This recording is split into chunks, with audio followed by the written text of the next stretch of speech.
All right, well, good afternoon. Welcome to this very special Muslim Studies lecture featuring Professor Matthew Kuiper of Hope College. The title of this lecture is Dawah, or actually it's Muslim Activism in the Modern World. Why Dawah? And I'd like to take this opportunity to thank our co-sponsors. They include MSU's James Madison College, the African Studies Center, the Asian Studies Center, the Department of History, and the Department of Religious Studies. And I'm with the Muslim Studies program, and I want to actually thank one of our core faculty members, Professor Mara Leichman, for proposing this event. And we are delighted to have with us a distinguished speaker, and that is Professor Matthew Kuiper, an assistant professor of religion at Hope College. Professor Kuiper's scholarship focuses on classical and modern Islam, interreligious relations and religious propagation, I reread the end part. He lived in South Asia for many years and has traveled throughout the Muslim world. Professor Kuiper joined Hope's religion faculty in 2021. His second book, Dawah, A Global History of Islamic Missionary Thought and Practice, was published by Edinburgh University Press in 2021. Before joining Hope's religion faculty, Professor Kuiper served as a professor of religious studies at Missouri State University, and I'm delighted to introduce Professor Kuiper. Well, thanks for coming out, everyone, on a cold fall Michigan. I mean, I actually love this weather in some ways. When I got to campus, I took a little walk. I grew up in Lansing, so this is actually sort of my home territory, and I have lots of fond memories of going for Sunday afternoon walks on Michigan State's beautiful campus. So when I got the invitation to come, it was such a delight and such an honor because I have that history here. And so thank you, Professor Khalil, and for all of you for coming. And for those of you who are online, welcome as well.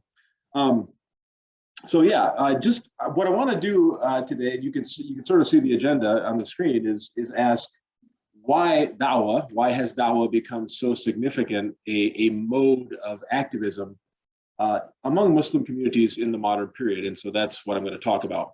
To get our minds moving in that direction, I want to begin with two quotations. The first quote, if I can get my slide to advance here. There we go. The first quote comes from the famous 20th century Salafi scholar, Nasiruddin al-Albani, who wrote this: "Everybody claims that the Prophet is their role model.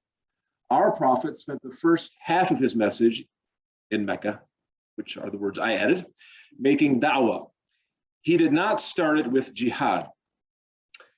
And then from a bit more popular figure, a figure that I have done a bit of studying of, Dr. Zakir Naik, the Indian Muslim televangelist. "Today, the best jihad, according to me, is da'wah, conveying the message of Allah to the non-Muslims, removing the misconceptions from their minds." So I think you'll see as I move forward how these quotes are going to feed into the theme and really the argument of my talk today. My title is, let me go back. The title of my talk, as I said, is Muslim Activism in the Modern World, Why Dawah?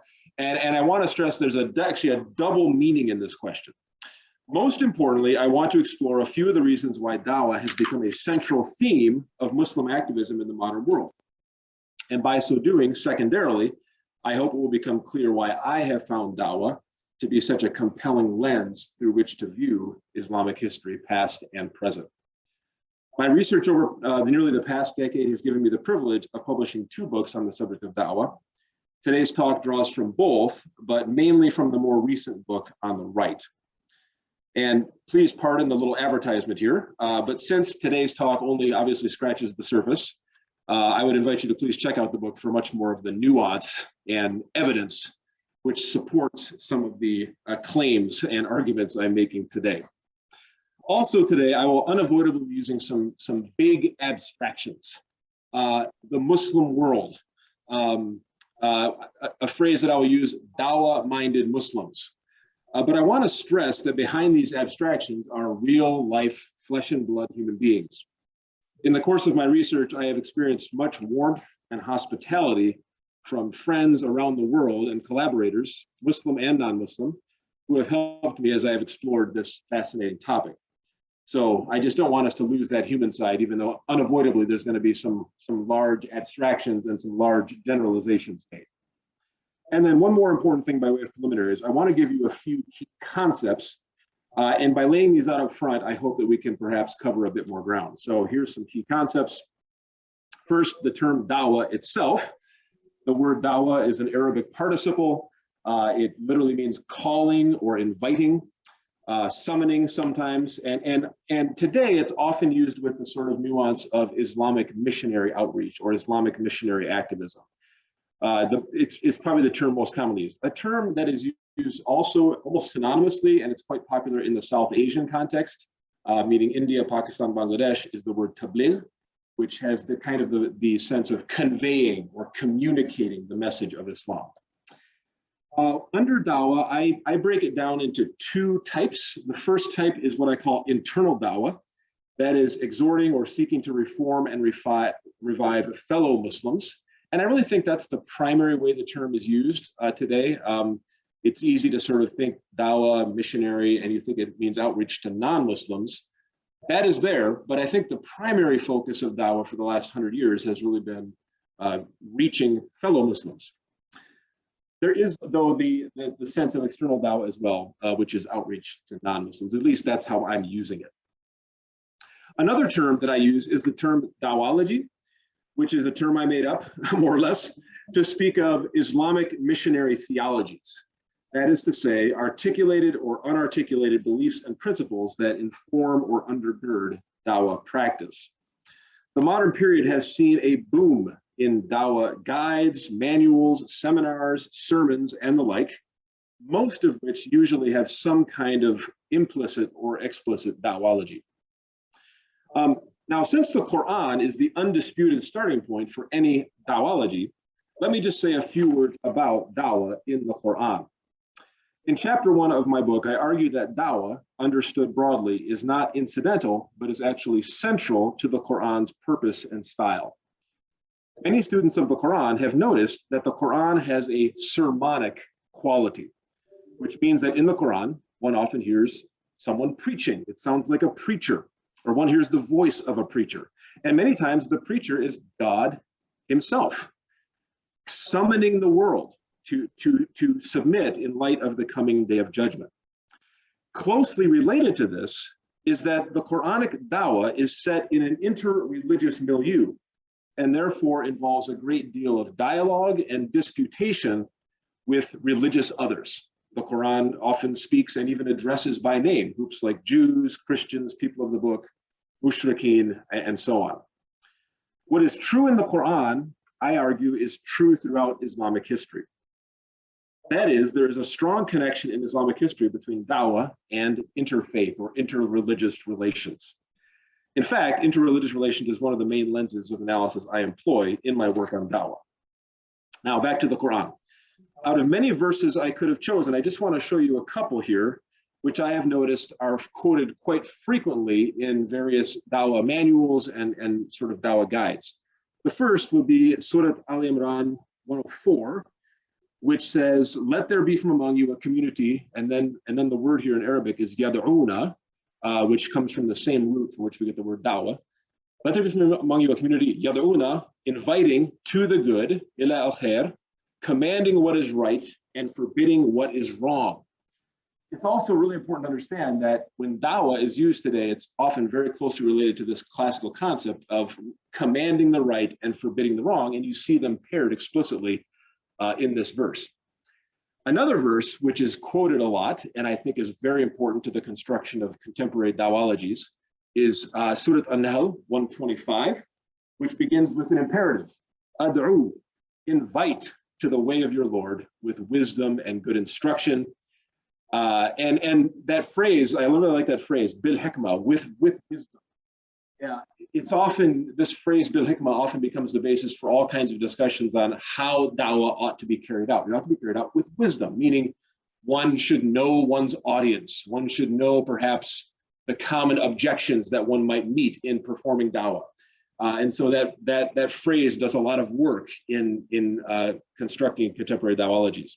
And then the phrase, wajadilhum, argue with them in the best way.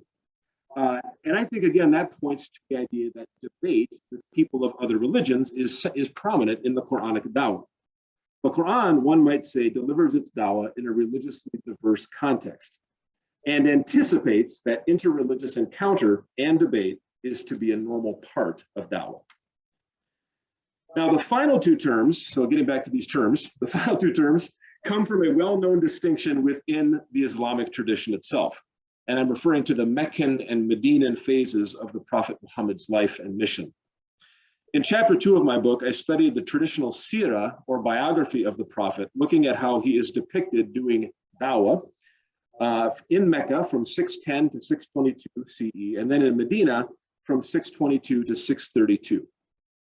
Based on an analogy to these two phases, and following what I have also found, and this gets back to those first quotes, following that the same analogy seems to crop up even among some Muslim thinkers of dawah, I speak first of Meccan dawah as a shorthand for dawah from a position of relative powerlessness. Meccan dawah is persuasion-oriented and often quietist in orientation. And a key point is that Meccan dawah, as I am using it, is well suited to situations of what I call disestablishment, or sociologists call disestablishment, or perhaps pre-establishment. So what do I mean by disestablishment? Disestablishment I take to mean situations in which religions lack or lose government or assume societal backing and are forced to compete with one another in religious marketplaces. So those are all key concepts.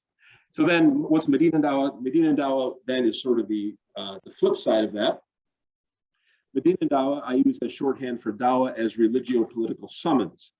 In other words, dawah from a position of relative or growing strength, or perhaps aiming at the attainment of power itself. Now, please let me stress that I am using these last two terms strictly in a heuristic sense. I don't want to try to impose something that's not actually there. But I think drawing from the analogy of the Prophet's own life and mission, I think it works. But maybe in the feedback and the question and answer time, you can tell me if you think it works or not. But I just want to stress I'm using these terms heuristically. Certainly, one of the themes of my research underscores the dynamic interplay between these two broad types of dawah, both past and present. So, key terms, try to keep those in mind, and then hopefully that will help us to move a bit faster. Okay, so now I'm finally coming to the introduction. It is increasingly recognized that there has been a remarkable upsurge in missionary activism among Muslims worldwide over the past roughly 170 years. For all its vibrancy and diversity, much of this surge has coalesced under the term dawah, as we've just defined. As dawah discourses and activities have increasingly proven their ability to mobilize Muslim communities, most contemporary denominations of Islam have taken up the challenge of dawah in one way or another. In fact, a number of the most significant movements in modern Islam were launched specifically with dawah in mind. I'll talk later about a group called the Tablighi Jamaat.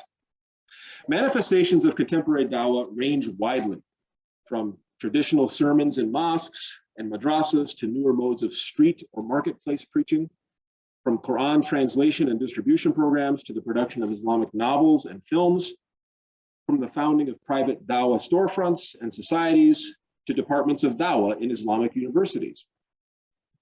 A number of prominent Islamic universities in the past several decades have launched dawah departments. From the emergence of dawah-oriented websites and Islamic televangelism, to the popularization of the idea that the Quran anticipates the findings of modern science. From Muslim participation in interfaith dialogue and humanitarian relief projects, to the recruitment activities of jihadi groups, it is truly no exaggeration to say that dawah is very, very prominent across the contemporary Muslim world. And here's just a few random images I collected from the internet and from my research to illustrate that. In organizing for dawah, Islamic movements have facilitated the involvement not only of scholars and elites, but also significantly of Muslim lay people in preaching and other forms of activism to a degree perhaps never seen before, thus contributing to the widely observed phenomenon of the democratization of religious knowledge and authority in Islam. Underneath the big tent of modern dawah, new actors have been empowered and new stars born, but older Islamic traditions as well have been renewed and transformed. While dawah is certainly not the only classical Islamic concept to have been recovered by Muslims in the modern age, one can think of terms like ijtihad, islah, tajdeed, and of course jihad. The extent to which missionary dawah has proven to be uniquely fitting for the modern situation, I think, is among the most arresting facts of modern Islamic history. In fact, many Muslim leaders have come to think of missionary dawah as perhaps the most appropriate jihad or struggle for this moment in history. This is all the more striking in light of the ways dawah was understood in pre-modern times. Up to the 1700s or so, the tasks associated with dawah, and by the way, I should mention that the word dawah itself was not very prominent in pre-modern Islamic discourse. And scholars have different theories about that. One theory is that the term was so closely associated with the Ismailis and the Fatimids, who had a well-known dawah, that perhaps it wasn't that prominent. My approach in the book is to say that dawah was there in the pre-modern period, whether or not it was called dawah, it was there. So I look at dawah as a phenomenon that perhaps we can say transcends the term itself.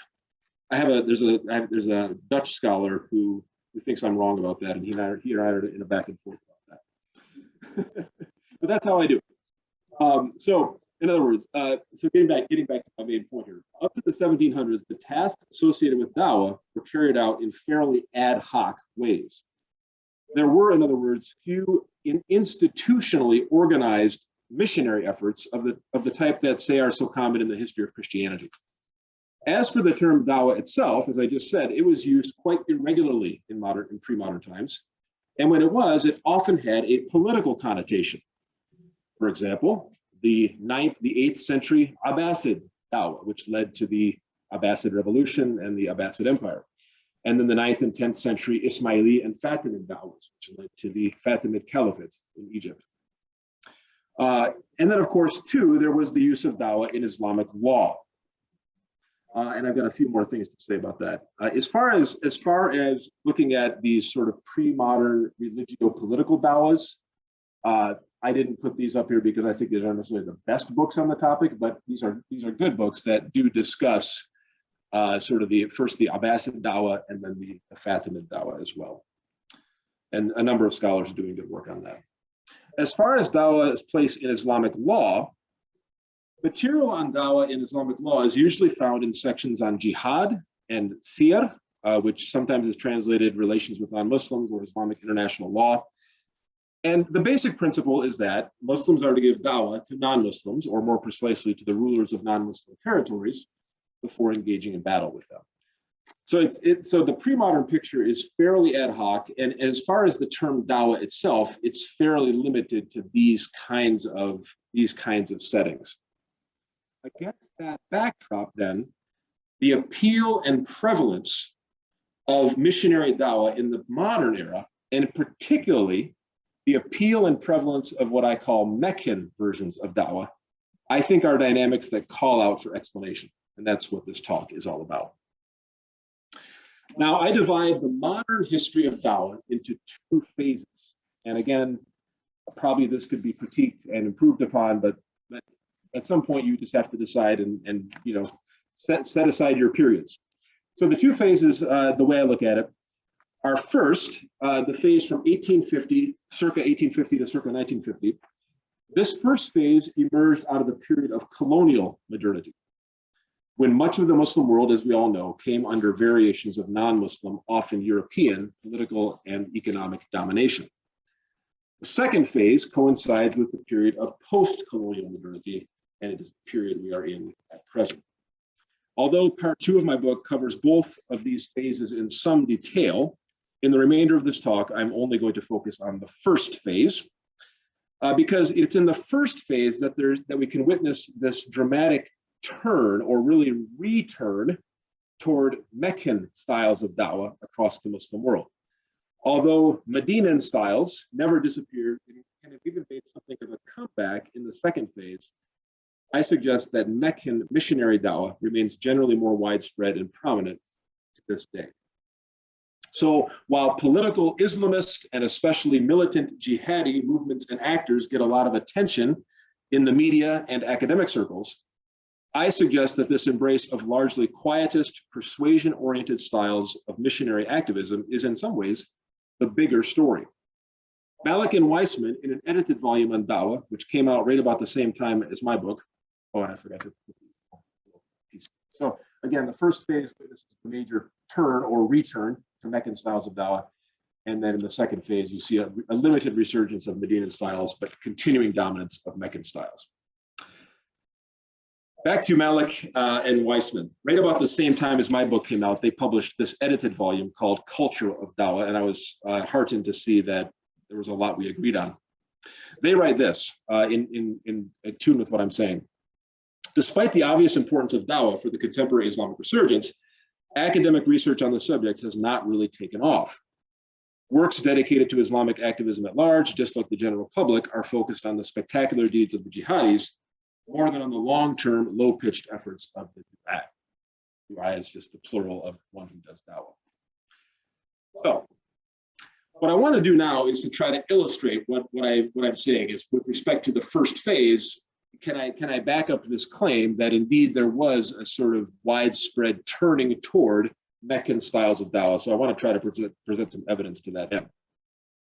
To illustrate the turn toward Meccan dawah in the first phase, I highlight dozens of examples in the book from across the Muslim world. In place after place, under conditions of colonial modernity, reform-minded missionary movements emerged. And I'm just going to show you a few here. From the Murid movement, the Muridiyya movement of Ahmadu Bamba in West Africa, to the Muhammadiyya and Nahdlatul Ulama in Indonesia, along with their large and active women's wings. In the women's wing of Muhammadiyya is Aisiyah, and the women's wing of Nahdlatul Ulama is Muslimat and You. From the thought of giants like Abdul Ridda and Muwakabi to the early Muslim Brotherhood and Muslim Women's Association in Egypt. And if you look at the history of the Muslim Brotherhood, we tend to think of the Brotherhood today as an Islamist organization, but in the beginning, it really was focused on dawah, really was focused on preaching, educating, and that's still a major focus of the Muslim Brotherhood to this day. From Central Asian Jadidism associated with Ismail Gospinsky to the faith movement of Said Nursi in early Republican Turkey. Let's see, am I keeping up here with myself? Yeah, there we go. Let's see, the preaching and educational movement of Abdul Hamid bin Badis in Algeria to the dawah initiatives among Muslim populations in Western countries. Finally, given its emergence in 19th century Iran, its resonances with Shiite Islam, and its focus on quietist missionary outreach, we might even include the rise of the Baha'i faith as an example of this overall dynamic, a turn toward a kind of missionary dawah, a Meccan style. While these movements were obviously quite different from one another, and in many cases had even very different theologies they were preaching, I argue that they all exemplify turns or variations of turns to what I call Meccan dawah. Now to see this is kind of a big picture. To see it more clearly, I'd like to turn for a moment to the region I know best, which is South Asia. My work on dawah has given a certain priority to the Muslims of South Asia because the evidence suggests that their turn to missionary dawah in the colonial period was both pioneering and to some extent paradigmatic. For example, there was the Indian scholar Rahmatullah Kairanawi, who wrote his famous book Izhar al-Haq after debating the German missionary Karl Fander in Agra in 1854. Troubled by British domination of India and the aggressive activities of Christian missionaries, Kairanawi engaged in a literal marketplace debate with German missionary Karl Fander in 1854. A decade later, he published a Muslim critique of the Bible and defense of the Islamic scriptures known as Izhar al-Haq, Revelation of the Truth. Kairanawi's book would go on to become a bestseller. As Muslims in other places came to face similar kinds of colonial dilemmas, it is not surprising that Kairanawi's efforts would resonate. Through the support of several Ottoman sultans, Kairanawi had Izhar al-Haq translated into multiple languages and widely published. The book became a sensation. I uncovered this really interesting little anecdote. When traveling in Damascus in 1877, the well-known Hungarian Islamicist Ignaz Goldziher reported that everyone was talking about none other than Keirnawi's book. And so that shows already by 1877 that the book was sort of well known and was being circulated in Damascus. Like many others, Rashid Rida used and recommended Keirnawi's work in his own Dawah efforts in the early 20th century, a fact which illustrates the increasing interconnectedness of the Muslim world during what Galvin and Green call the age of steam and print. Keirnawi's book had a long shelf life. It continues to be widely available. You can find it online up to the present. Just as importantly, Keirnawi's efforts would serve as a template for others, including South Africa's Ahmed Didat and India's Zakir Naik, both of whom claimed to follow in Keirnawi's footsteps in engaging in a jihad of peaceful, if vigorous, religious marketplace dawah. Just a few years after the publication of Izhar al-Haq, the other image there is Fander's Mizan al-Haq, which Keirnawi was really responding to the Christian sort of polemic written by Fander. Just a few years after the publication of Izhar al-Haq in 1867, the now world-famous seminary of Deoband was founded. Largely setting aside politics in the aftermath of the British defeat of the 1857 uprising, the early founders of Deoband quietly adapted British educational models in order to equip a new generation of Muslim scholars to bring Islamic reform to the masses. Today, there are thousands of Deoband-affiliated schools around the world, most of which adhere to the original pattern of what I call Deobandi Dawah, namely avoiding overt politics and instead providing education, fatwas, and literature to help ordinary Muslims follow Islam more faithfully. In its own historiography, though, the religious marketplace context of colonial India plays a central role. It's really interesting. Deobandi histories make much of the role of the school's ulama in defending Islam against Christian missionaries, as well as against the proselytizing activities of the Hindu Arya Samaj and the new Ahmadiyya movement. Speaking of the Ahmadiyya, there's Deoband. Speaking of the Ahmadiyya, although considered heterodox by most Muslims, it is hard to overstate the importance of this movement in the history of modern Dawah. Founded in North India in 1899 by Mirza Ghulam Ahmad, the Ahmadiyya was among the first Islamic movements in the world to make missionary Dawah an explicit focus. Reckoning with the realities of British power and the prevalence of interreligious competition, Ghulam Ahmad declared that the days of military jihad had come to an end, and that now the true jihad would be that of simply preaching his version of Islam. Here then, in a late 19th century Islamic movement, a Meccan dawology is made a central point of practice. By the time of Ahmad's death in 1908, his movement had well-organized missionary programs and was spreading rapidly. This brings us to arguably the largest Dawah movement in the world today, the Tablighi Jamaat.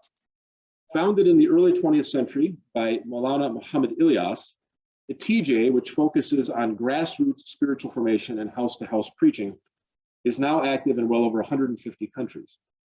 Though he harbored dreams of the restoration of Islamic political power in India, Ilyas largely modeled his dawah on the Prophet's Meccan ministry, which he saw as analogous to the situation he faced under British rule in India.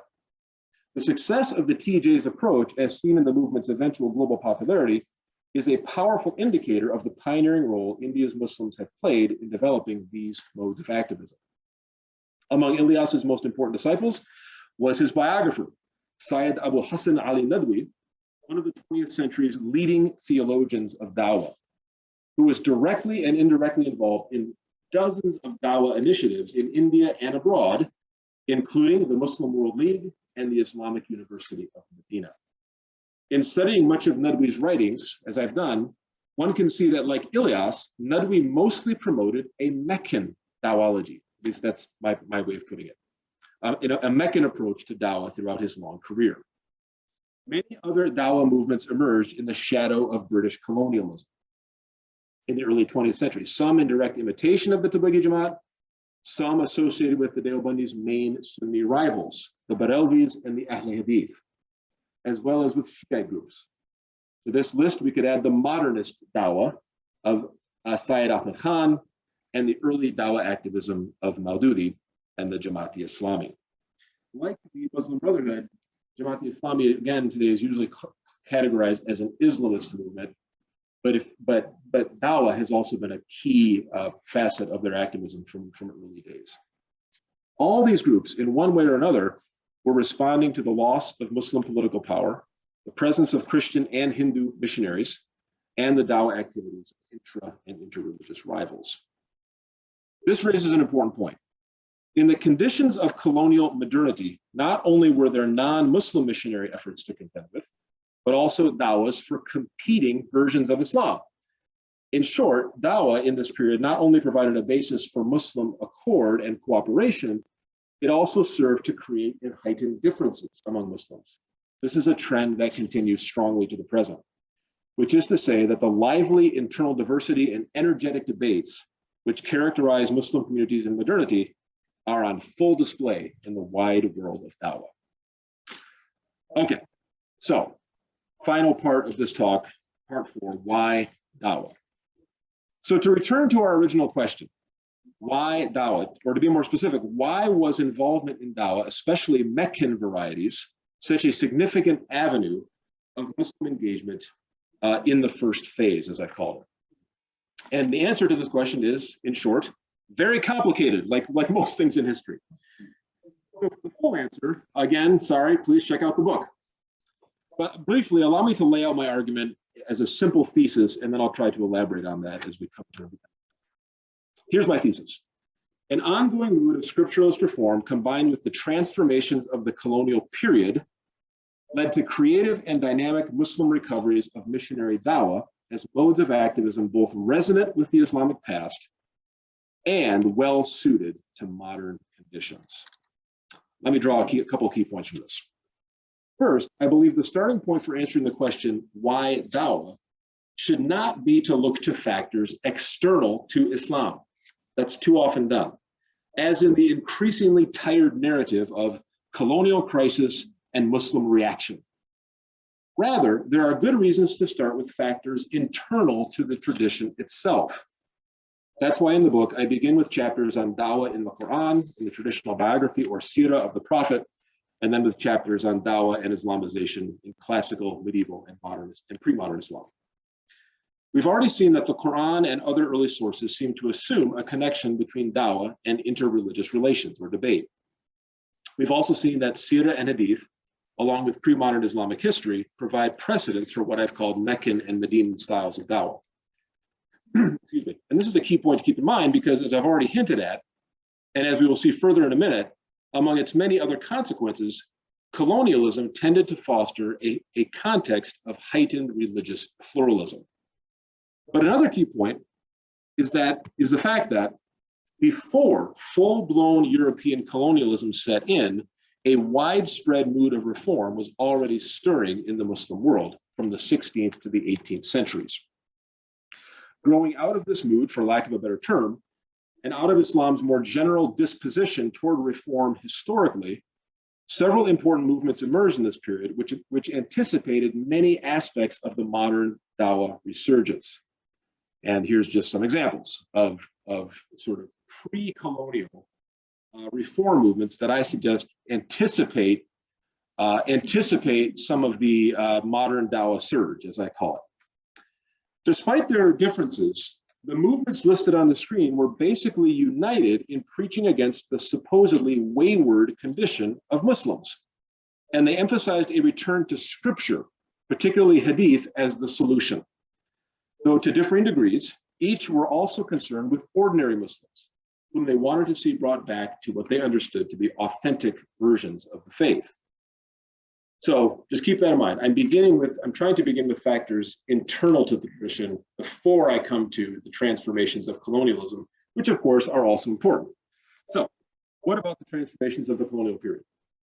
Most of us are already aware that of the dramatic political reversals endured by Muslim communities with the onset of colonialism. And so I'm not going to say much about that. Certainly, these political reversals, not to mention colonial meddling in education and indigenous economies, and the introduction of Western ideas and technologies, were all major factors spurring Islamic thought and activism of every kind, including dawah. One key point we should mention briefly, however, is that by the later part of the 19th century, colonial power seemed fairly well entrenched. And this, in no small part, is what prompted Muslim leaders around the world to feel that their situation was perhaps more like the Prophet at Mecca and less like that of the Prophet at Medina, at least in a political sense. But there's so much more to the story than just the loss of political power. Among other factors we could highlight, for our purposes, a very important but often overlooked consequence was the widespread disestablishment, or at least felt disestablishment, of Islam, and an accompanying intensification of inter and intra-religious competition. We certainly saw that already in India. Although it is natural enough to assume that European colonial policy must have not only disestablished Islam, but also favored Christianity. In fact, a more significant effect of European colonialism was to foster pluralistic environments, within which, since no religion held a monopoly, each had to make a case for itself in a new kind of religious marketplace setting. Colonial policies, in short, tended to facilitate the emergence of religion, newly reified, as a private domain of conscience and as a selectively regulated spiritual marketplace. This recalls the sociological principle enunciated by Stark and Fink: to the degree that a religious economy is unregulated, it will tend to become very pluralistic. And sure enough, the colonial period did witness an influx of new religious competitors into the former Muslim ecumene. The high modern or colonial period has been called the age of the voluntary society. As it turned out, Western Christians were among the most active in forming non-state voluntary societies, including a whole host of missionary societies, to spread Christianity throughout the colonial territories. For instance, the Baptist Missionary Society formed in 1792, the London Missionary Society in 1795, the British and Foreign Bible Society in 1804, the American Bible Society in 1816, and the China Inland Mission in 1865, among many, many others. Another significant one among Catholics was the founding of the White Fathers by Cardinal Charles Lavigerie in 1868, who was persuaded that French rule of Algeria had opened a door for Catholic mission to all of Africa. Once they reached their fields of service, these largely privately funded missionaries built churches, schools, orphanages, hospitals, and publishing houses. As members of non-state voluntary organizations then, many of the missionaries who planted themselves in the Muslim world took for granted a disestablishment marketplace model of religious advocacy. Missionary actors and organizations like these would not only challenge, but also provide models to Muslims and members of other religions, who would in turn develop missionary organizations, training centers, and presses of their own in this period. So contrary to the Western missionaries' hopes, one of the most enduring consequences of Christian mission in the colonial era was actually to stir up an urgent Muslim defense of Islam and a burgeoning of grassroots dawah organizations modeled, in some cases, on those of the missionaries. Indeed, these dynamics generated what Niall Green has called a host of new Muslim religious entrepreneurs, firms, products, and communities. Further evidence for what I'm arguing can be seen in the fact, in the ways Christians are referenced in a wide range of Muslim writings from the colonial period. Everywhere in the colonial Muslim world, Muslim writers and preachers spoke about the twin menaces of Western imperialism on one hand and Christian mission on the other.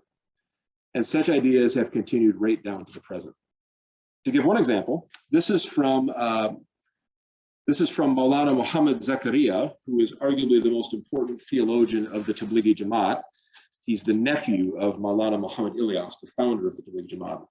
Commenting on Ali Imran 104, which we talked about a bit earlier, he writes this. And notice how he's conscious of Christian mission as he's calling for Muslims to do likewise. In Ali Imran 104, God has commanded that from the Muslims, a group should be set apart for the work of tabligh. This command was given to all the Muslims, but we have completely neglected it. Permanent jamaats of Christians have been set apart for the work of Christian tabligh. I like that, by the way, Christian tabligh, throughout the world. But is there any such jamaat among the Muslims? One final point needs to be added here, one final piece of the puzzle. All these factors taken together, an ongoing mood of reform, a new orientation towards scripture, the loss of Muslim political power, the disestablishment of Islam, the rise of religious pluralism and competition, all of this created a new urgency among Muslim religious leaders to reach ordinary Muslims and give them access to the sources of literate Islam. Moreover, as religions came to be reified as discrete systems, and as Europeans began to count people on the basis of such differences, the strength of Islam came to be regarded as a function of its numerical strength or its numbers.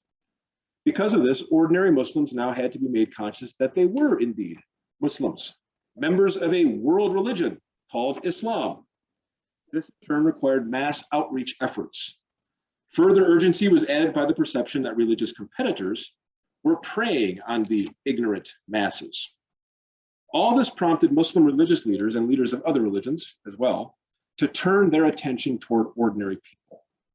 This turn to the masses, as I call it, is among the most important features of modern Islamic thought, a feature which would feed all the more into a new emphasis on dawah. Okay, turn to the masses, there you go. Conclusion. As of the dawn of the 20th century, the restoration of Muslim rule seemed a long way off. Many Muslims found themselves under alien rule, largely deprived of worldly power, and faced with unprecedented threats to their faith and traditions. It is in this overall context that many, drawing on the rich traditions of reform and renewal in Islam, began to seriously excavate missionary dawah from the Islamic past. If the strength of the colonial order seemed to foreclose explicit military or political resistance in the short term, if Islam was now disestablished to one degree or another, and if assertive religious competitors were a new fact of life, Muslims could still do jihad, or struggle in the way of God, through educational and missionary dawah in the religious marketplace. In such situations, Meccan approaches provided an attractive means whereby the attainment of political power could be deferred, uncertain future, or simply left in the hands of God. In fact, it's interesting, if you read the writings of Maulana Muhammad Ilyas, the founder of the Tablighi Jamaat, he was often criticized by the Jamaat-e-Islami, who said, Ilyas, you're not political enough. We have to recapture power. And Ilyas would say, my approach is the ABC of Islam. We start with grassroots preaching, and God will restore sovereignty in his own time. In other words, leaving it in the hands of God. So the attainment of power could be deferred, left in the hands of God, and whereby Muslims could fulfill the spirit of jihad through peaceful dawah activism. In an indirect way, this could constitute a powerful form of resistance to colonial domination in its own right. In fact, not only does such thinking permeate Muslim writings from the late 19th century, but as we saw in the third section of this talk, this also witnessed a burgeoning of new Islamic movements oriented precisely toward Meccan dawah. So to end with the key points, these creative and dynamic Muslim recoveries of Meccan dawah proved to be both resonant with the Islamic past, that is to say, scripture and precedent, and well suited to the conditions of the first phase of modern dawah and beyond. Thank you very much.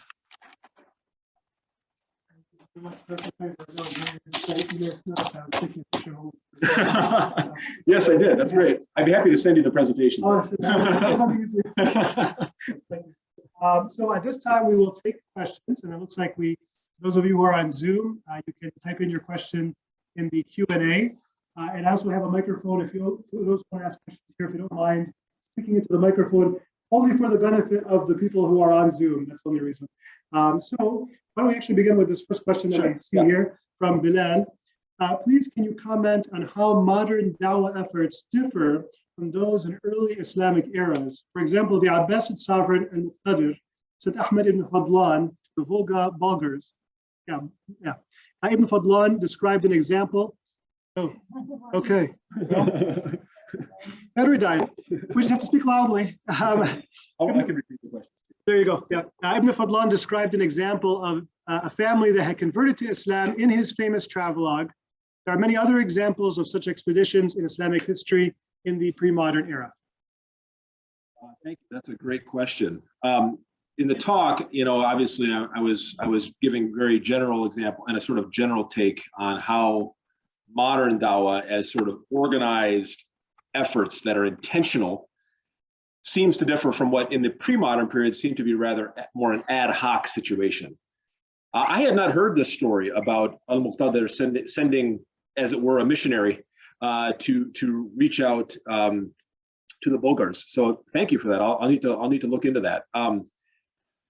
In general, I would say though that that's still my characterization of pre-modern Dawah as more or less ad hoc, and many times not even really even using the term Dawah. But then when we come to the modern period, what was more or less ad hoc and still very successful. I mean, clearly Islamization was a very successful process in pre-modern times. That translates and transitions into a situation of more intentionality and organization and actually, doing Dawah on purpose, as opposed to a more sort of ad hoc. But I do take your point. There are examples of, like the example you gave, I would say, I've come across similar ones, but I would say they are exceptions to the rule. You don't find the same level as you find in the history of Christianity of sort of intentional efforts to send out missionaries. That happened, but in many cases, Islamization proceeded as sort of an indirect consequence of other things, whether Islamic traders went out to trade and then they spread Islam as sort of a byproduct, or Sufis went out and built their khanqahs and shrines, and many Sufis were instrumental in spreading Islam. But in many cases, spreading Islam was often not the main point. It just sort of happened as a byproduct of other dynamics. So hope I answered your question. Very good question. Yes. Thank you.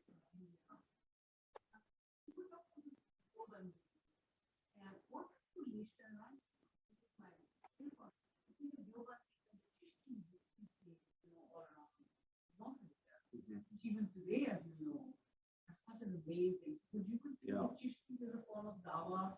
Yeah. Inviting people in? The question was, what's the relationship between like the Deobandis and the earlier Chishti Sufi order? When I talk about pre-modern Islamization, I give a lot of credit to the Sufis. Some scholars are against using the phrase Sufi Dawah. I use it, and I try to defend using it.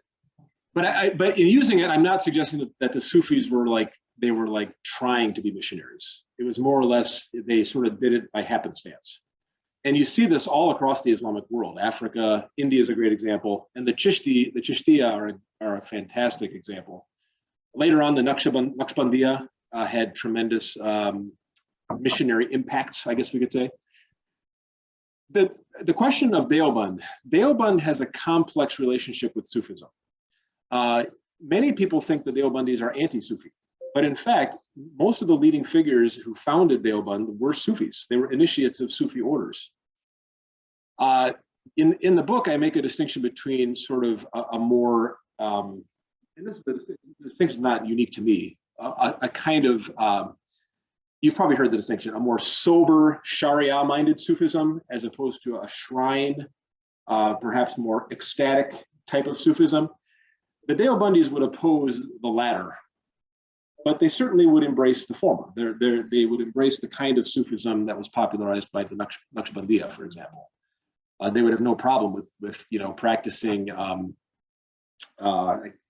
mind can't think the reciting the names of God, and they practice dhikr, and they all the leaders of Deoband were themselves Sufi masters who had been initiated by others, and then they initiated their followers into Sufi orders. But it was more this sober scripturalist Sufism as opposed to the more wild and crazy Sufism, so to speak. Yeah. Right. Correct. Yeah. Right. So obviously, Sufism is a big point of contention in modern Islamic thought. but it's too often presented simplistically as if Sufism is a singular phenomenon. In fact, there's many kinds of Sufism. So that's what I would say about the Deobandis. They're pro-Sufi, but they're just pro a certain kind of Sufism. Yeah. Yes. Yeah. So you talked about the shift between internal and external dawah, and like how the pre-modern era was external, and there was a shift towards more internal. And like, what were the forces behind that shift? And I'm thinking it was maybe the restrictions under colonial rule, where certain power structures, religious, political, made it difficult to do external dawah compared to internal. But what are the forces that caused that shift from pre-modern external to more modern internal dawah? So the question is about shift from external dawah, which perhaps is more pre-modern, to internal dawah being more prominent in the modern era. That's not exactly how I put it. Actually, I presented internal and external dawah just as two types of dawah that we see today. And contrary to what many people think, the focus of most Islamic missionary activism is not aimed at converting non-Muslims. It's mostly aimed at reviving, reforming, correcting, fixing, you might say, fellow Muslims who are deemed to be wayward or off track in some way. Having said that, I think your idea is an interesting one, and I do think there are good reasons why internal dawah predominates over external dawah in the contemporary period, and the reason you stated could very well be one of them. But I think even more important is the fact that there was, because of the colonial reversals, there was this widespread diagnosis among Muslim thinkers that something has gone wrong with us Muslims. And so the way to, perhaps the reversals of colonialism were even God's judgment on us for failing to follow true Islam.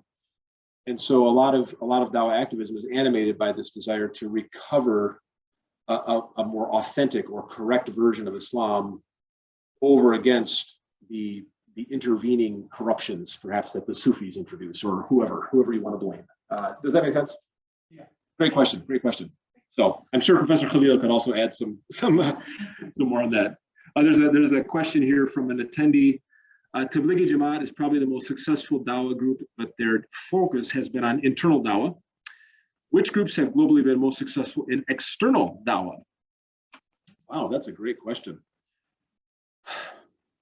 That's a really good question. I don't have quantitative data on that. I know that a lot of Muslim preachers like to claim that they're being very successful converting non-Muslims. I mean, you've got someone like Zakir Naik, whom I studied in my first book, who makes these dramatic claims about, and he has YouTube videos to back it up, of converting all these Christians and Hindus and so on. But yeah, I don't know. I don't know how successful Islamic televangelism has actually been in winning lots of converts among non-Muslims. That's a great question for future research. So thank you. Great question. Yes. Yeah. Actually, first of all, so many questions. Yeah. I'll try to stop myself. And feel free to add your own insights too. I'm learning a lot. I remember as a child being in the mosque, and somebody would stand up and say, who wants to go for 3 days, 40 days, a year? Those are the three options I think that they usually give. Now as an adult, I don't see them as much. Is there something there? Is there a decline, or am I missing something? Is the Tablighi Jamaat sort of maybe sliding in their popularity? That's the question. That's also a good question, which I don't know the answer to. Anecdotally, I've heard similar kinds of things. I mean, movements obviously kind of can tend to peak, and then maybe sort of the fire and the fervor sort of can wear off, but then maybe another peak can come along. The Tablighi Jamaat, it's truly global. The center of the movement is in Delhi. It's at the Nizamuddin neighborhood there in Delhi, but it's very decentralized. So I would suspect that it's stronger in some places and weaker in other places. But they are all over the place, and it's amazing. I mean, almost almost anywhere you go, you know that you can find out that a Tablighi Jamaat group has been through there at some point. And their approach is really quite successful as far as equipping ordinary lay Muslims with basic tools to go out and spread a reformist message. So yeah, it's a great question, and which I probably didn't really answer. Yes. Yes.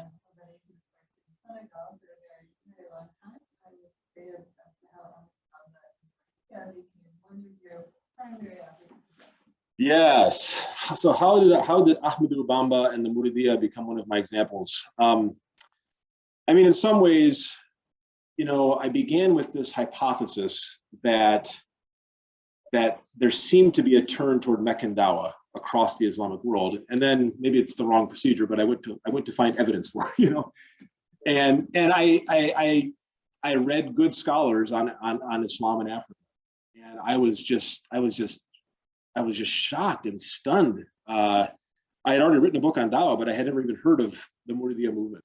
And so that was one of the great things about writing the second book, is it allowed me to, the first book was very much South Asia and drawing some broad conclusions, but South Asia. The second book allowed me to learn about these amazing movements. And I do think it's a good example. I think, the French were there. Bamba was arrested and imprisoned and exiled. But the movement took a very deliberately kind of what I call Meccan approach, which has proven to be extremely successful. So that's all I have to say. I didn't do any original research on them, but it was a discovery for me of this just amazing, incredible West African movement. So yeah. Another question here. This is a comment, I think, related to the earlier question on the Tablighi Jamaat.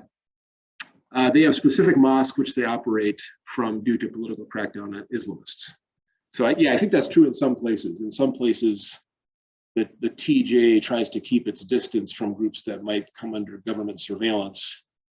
And the TJ, because of their sort of apolitical stance, has been able to navigate those kinds of situations much more effectively than groups that take a more explicitly political stance. Is the TJ quite active in the areas you study in Africa? Nice. Mm-hmm. Yeah, he's one of the scholars. He's one of the scholars I've read. Yeah. Oh, sorry. Yes. Yeah. Okay. Yes. Right. Fun story there. Zakir Naik, whom I studied in my first book, the Gambia gave him their highest national award, like the Order of the something Gambia, and they had a big parade for him, and that was one of Naik was never shy about self-promotion, and so in all of his materials, I received this award from Malaysia and I received this award from the Gambia, and of course the crown jewel for Naik was the Saudi prize called the King so-and-so prize for service to Islam, a prize that Abul Hassan Ali Nadwi, Ahmed Didat, Maududi, a bunch of luminaries have won that prize. So that was his big claim to fame. Yes. Yeah. Let's talk about Zakir Naik. Sure. I want to understand Zakir Naik. Anybody who's been on YouTube has seen him. If you're looking for Islamic things on Islam, he always pops up. It pops right up, yeah. So what's unique about him? What's what? How do you? I mean, of course, is he just Didat 2.0, the Didat 2.0? How would you describe Zakir? Yeah, I do. I kind of trace a kind of modern silsila, as I call it, a silsila that is Kairanawi, Didat, and Naik. And it's something that Naik certainly himself, makes a lot of use of. Near the end of his life, Ahmed Didat gave Naik a plaque, and on that plaque it says, basically kind of anoints Naik as his heir. Didat spent his last few years unable to speak. He had a massive stroke, and so Naik sort of picked up the D-Dot style. And then both of them look to Keiranawi as kind of their forebearer in this sort of marketplace, interreligious, a Dawa specifically engaging with people of other faiths, in a sort of polemical vein. But I also try to show that because Naik comes from the Indian context, he comes from Mumbai, he's dealing with a different set of issues than D-Dot did, who was living in South Africa under apartheid, and then also the Muslim community in South Africa is a tiny minority. The Muslim minority in India is much bigger as a minority. So in contrast to say D-Dot, Naik was much more diplomatic and careful in terms of what he said about Hinduism, for example. D-Dot would be really, pounding Hinduism is idolatry and idol worship and devil worship and all this kind of stuff. But I think Naik was very aware of rising Hindutva. The Shiv Sena was on the rise in that part of India. And so it's interesting, he takes a pretty combative approach toward Judaism, Christianity, and so on, but he takes a pretty diplomatic approach toward Hinduism. So those are some of the differences I sort of tease out that I think relate to his being, a specifically Indian Muslim. Now he has since come into trouble. I think his troubles are sort of related to the rise of Hindu nationalism in India. In some ways, I agree with Naik when he claims that he's being victimized because he's a famous Muslim preacher.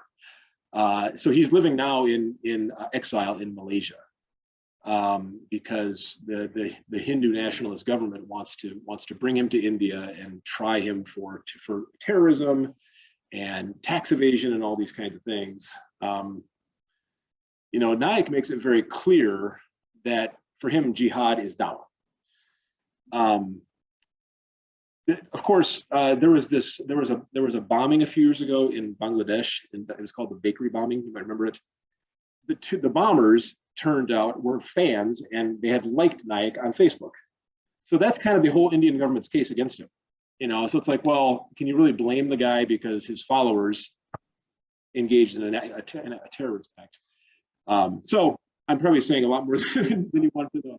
But that's kind of my current take on Naik. He's kind of dropping off the radar screen a little bit. I do think I argued at the end of my first book that I thought the Indian government's actions wouldn't affect him that much because Malaysia was giving him shelter and he was continuing to be very active on YouTube. But it does seem like his cachet has sort of declined a bit over the past few years, and I think the Indian government's actions have contributed to that. Yeah, so great question. I think there may be one more question. Let's see. This is, are there any insights on the use of Islamic theology schools in Dawah? I have noticed there's a considerable lack of knowledge of ilm al-kalam, or philosophical discussion in Dawah efforts. That's a good question, which I don't know the answer to. Great question. I do talk a little bit in the book about like the Mu'tazilites and some of those earlier philosophical schools, and in a sense, they had their own dawah at that time. They were trying to advocate for their versions of Islam. So even the mutakallimun could be said to have been doing a kind of dawah. But I don't know in a contemporary situation if that is being brought in. Yeah.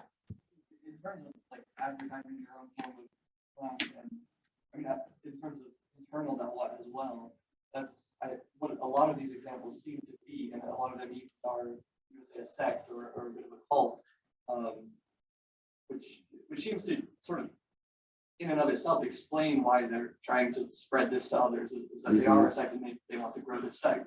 And so I don't see that fitting in with the idea of the Christians coming in and the marketplace of ideas, because I don't see sort of these dawah movements as like Islam coming against, Christianity and Hinduism in the marketplace. Sure. Rather, it's a bit of, here's my little version.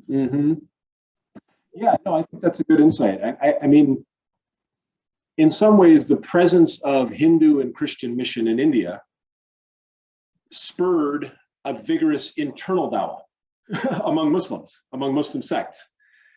But what I would say is those sects, as you call them, were always looking over their shoulder at non-Muslim competitors. So they might have been most vigorously engaged with their Muslim interlocutors. Like in India, we have Deobandi, Barelvi, Ahl Hadith, and a constellation of Shiite groups.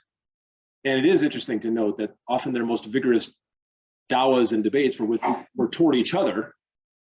But what I was trying to say is that I think the colonial religious marketplace setting is part of what explains that.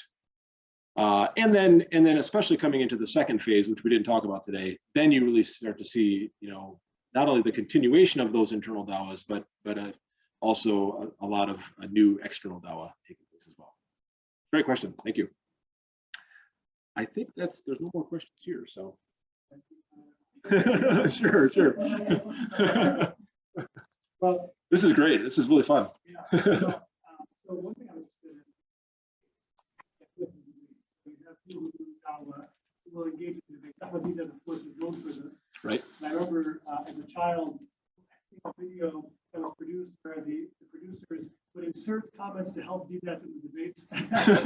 Right. So but I'm just seeing this phenomenon of the debate. I mean, is this, and of course today we see all kinds of debates online.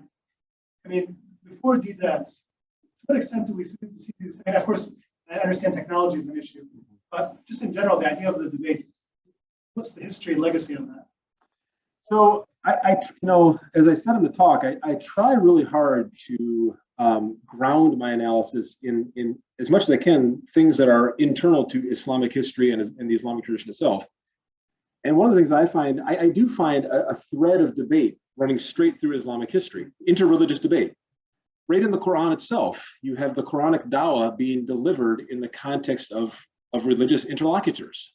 O Yahud, O Nasara, O Ahl Kitab. So the Quran is in a sense arguing. The Quran is debating and trying to make its case in the context of religious interlocutors. In the life of the Prophet, in the Sirah, you have lots of examples of, say, Christians coming to him from Byzantium or wherever, or from Yemen, and the Prophet has a kind of, we might call it more like a dialogue, but it's kind of like debate at the same time, right? And then in the later chapters, I also look at this whole concept of munadara, the munadara debates that took place from time to time, where you'd have maybe even before a caliph, a Christian and a Muslim theologian would have a sort of like almost formal debate. There's the famous debate between the Caliph al-Mahdi and the Nestorian patriarch Timothy in, I think, the 800s, 900s. So you do find this theme of interreligious debate. There's a theme, I think, that goes right through Islamic history. And so I think what's happening now is of course, related to modern dynamics. Colonialism, the presence of new religious competitors, but I also think it's related to that longer history within the Islamic tradition itself of the prominence of interreligious debate within the tradition. So, feel free to disagree with me. Yeah, we can debate that. Thank you. Great question. Okay, sure. Yes. I haven't been there since 2018, so I'm also feeling that way.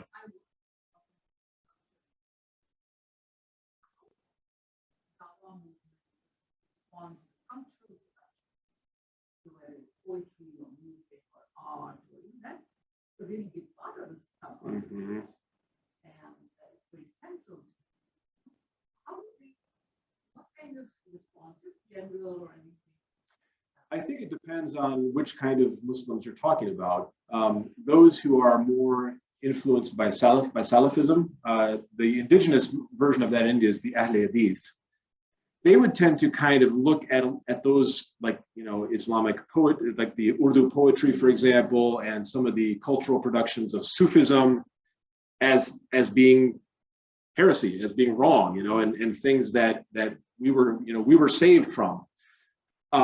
But then you have groups that are much more nuanced, much more in the middle. Like I mentioned, the Deobandis, who still have a place in their heart for Sufism, a certain kind. There are obviously, there's the whole gamut in Indian Islam, from sort of conservative and traditional to more progressive and urbane. So I think it really depends. Interestingly, I mean, I can give an example from my study of this guy Nadwi that I talked about. Nadwi had an ambivalent stance toward his own Indianness, you might say. He would use the beautiful cultural productions of Indian Muslims as an argument for why Indians are just, or why Muslims in India are just as Indian as Hindus. And you can see him arguing against the Hindutva rhetoric. But then on the other side, he would almost be a little critical of that as well. So he would use it in his argument against Hindutva, but then he would also feel kind of ambivalent about it, because some of those things are the very things he felt were leading Muslims astray from the true path. So it's a great question. It's a very complicated question. Yeah.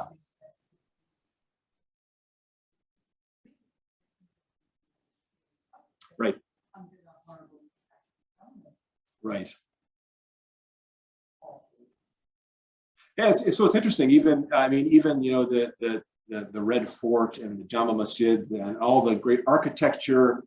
It's that Indo-Islamic style is sometimes used to build bridges and to try to show that Muslims didn't come to India as conquerors and invaders, but Muslims came here and developed a beautiful civilization in conversation with Hindu civilization.